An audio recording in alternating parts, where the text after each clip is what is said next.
Hey guys, Heroic Master here with Shadow Flame, and on the first day of Yu-Gi-Oh! My YouTuber gave to me one guest upload. Yes, I've got my friend Shadow Flame here, bringing you guys his Dinomist deck profile for December 14th, 2016. Getting to the end of that time of the year. It's not the totally awesome build, because, I mean, we're budget, but other than that, I'm gonna hand you guys over to Shadow Flame. Hey guys, Shadow Flame here. I've got my deck profile for Dinomist, so let's get into it. First up, we've got 3 Spiners to help OTK. Just twist nuts. They're scale 3, so you can 5. scale them. So these are your 5s you're showing us first. Yep. Next, we've got Rex.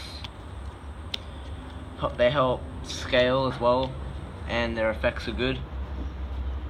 Next are the main scales, Ceratops, and then we've got Brachion. Alright, so how's the consistency at 3 of each scale level 5? It's pretty consistent. Like, you can get really good hands, and then sometimes you get a bit cloggy with like Ceratops and Brachion. But otherwise, it's not too bad. Yeah. Right, so there's your scale 5s. Let me just shuffle these over to the side. Next we've got we've got level 4s. Plastios, 3 Plastios to help your board control. Yeah, board control. Next we've got Turan, the main searcher, to help get all those cards into your hand. The plays. Best card in the deck. Yep. MVP. Then we've got Stegosaur that I'll be taking out when I get some Ankylos. Hamster, helpful when you need other cards to help back you up. So this is how you get all your Plastios and Turans out, right? Yeah. Yeah. So if you got one of these in the extra deck, should be that, and the special summon too. Yeah. It's special on the other, and you got like total board wipe. 2 Swift Scarecrow to help defend if you have nothing. Yeah. Okay. So that's all my. So that's your monsters. That's your monster lineup. Yep. All right. Have you thought about a Draco engine? Draco engine. Like Luster? Yeah, sort of, but to make Ignista, Dinoster, stuff like that. Yeah, sort of, but I'm not sure if so this is just your pure Dynamist? Yeah, pure Dynamist. Alright. Next I've got 3 Charge. Because why not? They search a lot, so it's really helpful, and if the opponent pops your scales, you can return them the hand. Next we've got, once per turn. Next we've got your field card spell. 3 power load, yep. 3 power load. Help them gain attack and also negate protection in the battle phase. There you go, sorry for my camera's like all over the place. I got no stand for this, so I'm just holding it. Next is Dark Hole, just to clear the field. 1 MST, just to pop some cards. And Twin Twisters, like, you don't want to discard everything from, like, the good cards you need from your hand, just to get rid of 2. Limited remove for OTKs in, like, setting to help defend your cards.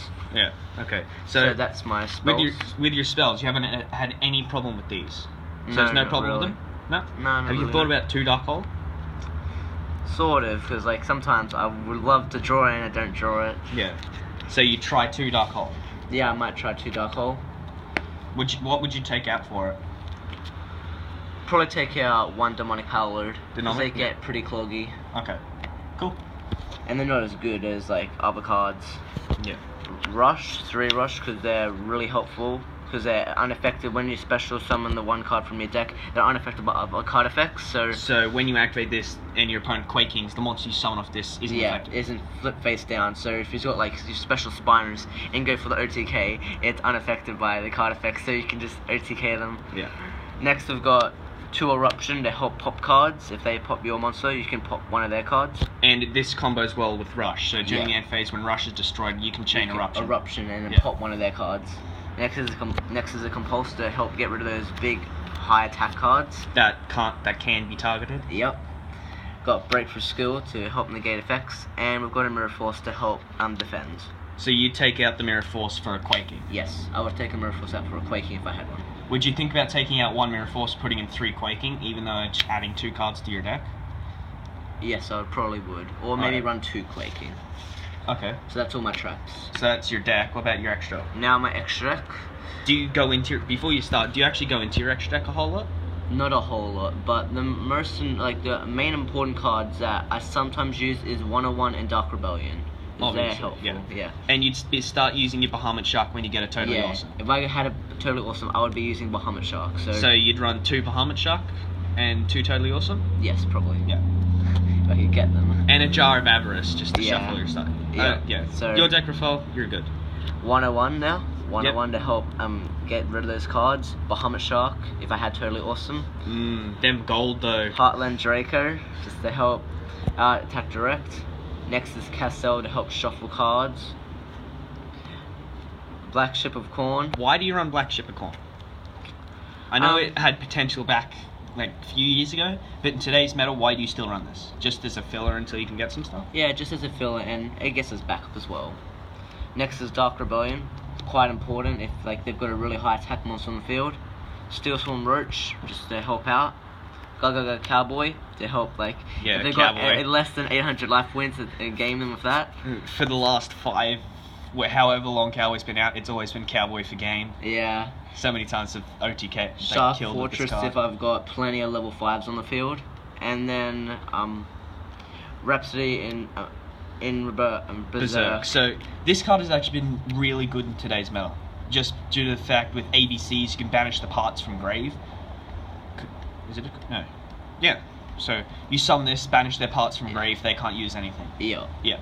So Okay, that's my extra deck, guys. That's your extra deck? So what would you run in your side deck if you had it? side deck.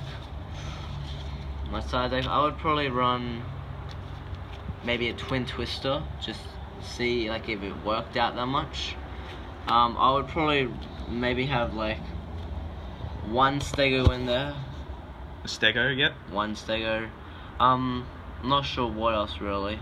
May I suggest a few system downs? Yeah, System downs.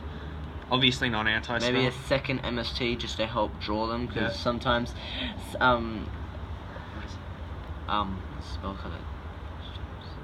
Anti-spell, that screws me up a lot. So if I had, I like OTK'd him before this video. It was funny. I was testing out my Dark Lord Talonites, which I will be bringing you guys towards the end of the few days of Yu-Gi-Oh. Anti-spell really screws up this deck, so yeah, I probably would side. You'd want to destroy anti-spell as quickly as possible. Or have Twin Twister and like an MST. But yeah, and that's really it. Probably some other cards, but I just have to think about it. But yeah, that's my deck profile, guys. I hope you enjoyed it, and yeah.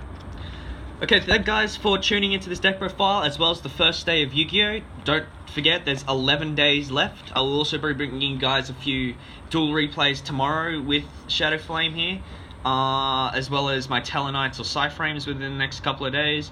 Pack openings next week, as well as a special pack opening on Christmas. You might see Shadow Flame again next week with another guest upload. Other than that, don't forget to check out his channel and Jack of Luck's channel, since we're all part of Mild Entertainment.